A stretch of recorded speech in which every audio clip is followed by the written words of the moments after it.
حضرت یوسف کے 11 بھائی تھے، مگر حسین کے پاس عباس جیسا بھائی تھا، وہ کہ جو آج تک دروازہ ہے امام حسین تک پہنچنے کا۔ آیت اللہ قاضی طباطبائی رضوان اللہ تعالیٰ علیہ کہ آپ کی صلوات ان کے درجات میں اضافہ فرمائے۔ اللہم صلی علی آیت اللہ قاضی ارشاد فرماتے ہیں کہ امام حسین واسع رحمت ہے، رحمت ساری امام حسین سے ہے، لیکن اس واسع رحمت کا دروازہ ابوالفضل العباس ہے کہ تم اس در پہ آؤ گے تو حسین تک جا پاؤ گے۔ دروازہ ہے، جھکا ہوا ہے آج بھی حرم حسین کے حرم کی طرف۔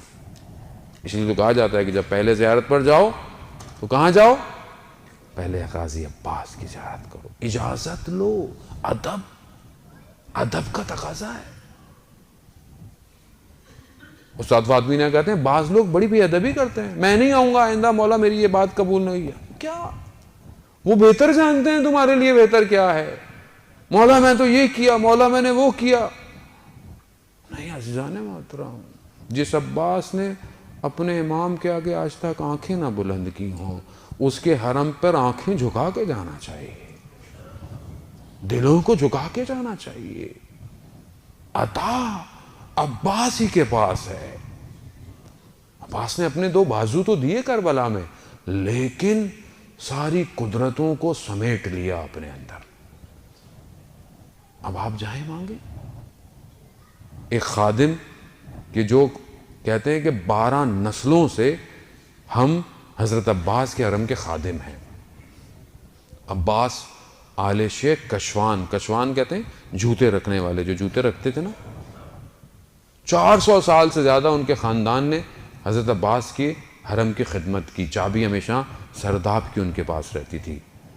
وہ کہتے ہیں کہ جمعے کا دن تھا، آج بھی جمعے کا دن ہے اتفاق سے، جمعے کا دن تھا، رات ہو چکی تھی، میں حرم میں بیٹھا ہوا تھا تو دیکھا کہ ایک عرب آیا اور اس نے کوئی ہاتھ میں کچھ چیز لپیٹی ہوئی تھی، اور جب ہٹایا تو دیکھا کہ کوئی ایسا لگتا تھا گوشت کا ٹکڑا ہی ہے بس، اور کہا عباس میں نے تو آپ سے اولاد مانگی تھی، یہ کیا دیا جو نہ ہل سکتا ہے نہ بول سکتا ہے، 7 سال سے میں اسے سنبھال رہا ہوں، اب میری بس ہو چکی ہے۔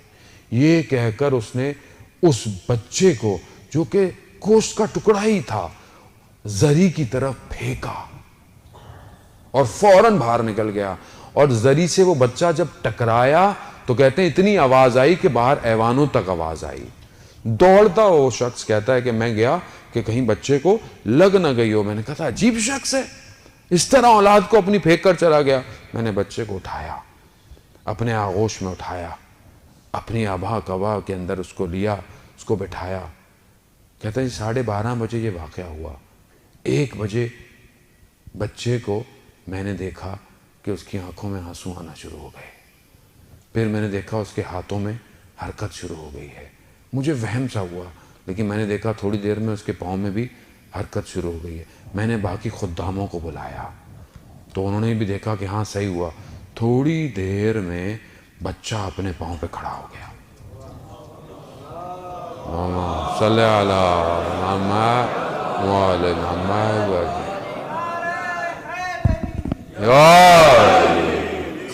بچہ اپنے پاؤں پر کھڑا ہو گیا۔ جب میں نے ماجرا دیکھا، یہ سب کچھ دیکھا، تو وہاں پر منادی کر دی حرم کے اندر، بچے کو منبر پہ بٹھایا کہ لوگ آؤ دیکھو عباس کا معجزہ دیکھو۔ کہتے ہیں لوگ جوک در جوک آنا شروع، 12 دفعہ کہتے ہیں ہم نے اس بچے کے لباس کو تبدیل کیا۔ کیوں؟ کیونکہ لوگ آتے تھے تو اس کے بدن کے کپڑے کو لے جاتے تھے تبرک کے لیے۔ عباس کی شفا تھی۔ کہتے ہیں پھر ہم نے اس کو ایک سواری میں بٹھا کر کربلا کے شہر میں منادی کی، کہا کہ یہ عباس نے اسے شفا دی ہے۔ کہتے ہیں ہم نے اس بچے سے پوچھا کہ تمہیں جب زری پر تمہارے باپ نے پھینکا تھا تو تمہیں چوٹ نہیں لگی؟ کہتا ہے جیسے ہی میرے باپ نے مجھے زری کی طرف پھینکا تھا تو زری سے 2 ہاتھ نکلے، انہوں نے مجھے آغوش میں لیا اور میرے پاؤں سے میرے ہاتھ اور پھر میرے سر تک پھیر کر چلے گئے۔ عزیزان محترم، یہ عباس کے سر کاش میرے سر پہ بھی آج ہو جائے، یہ ہاتھ کہ جو اسلام کی خاطر قربان کیے، یہ ہاتھ میرے سینوں کے اندر بھی نور کو بخشیں، یہی ہاتھ اٹھیں خدا کی بارگاہ میں میرے لیے دعا کریں۔ عزیزان محترم، حضرت عباس نے اپنے بازوؤں کو اسلام کی خاطر دیا، امام کی خاطر۔ میں آج 24 گھنٹے میں اپنے اس ہاتھ سے اسلام کے لیے کیا کر رہا ہوں؟